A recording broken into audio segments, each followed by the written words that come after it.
Every government since Babangida has ignored him, and the money that he spent, gone. He lost his businesses, his factories, everything. His wife, Toby, she started losing sight.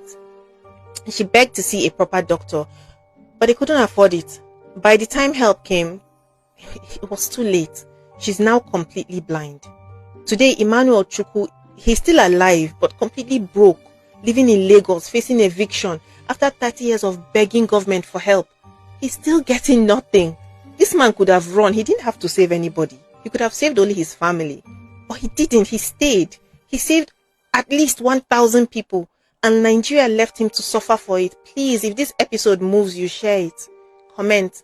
Tag somebody maybe. Let's make sure that Emmanuel Chukwu's name is not completely forgotten. Let's remember him, please. Because heroes like him, they don't come around every day. Thank you so much for watching this video. If you like stories like this, please follow me. I tell them all the time.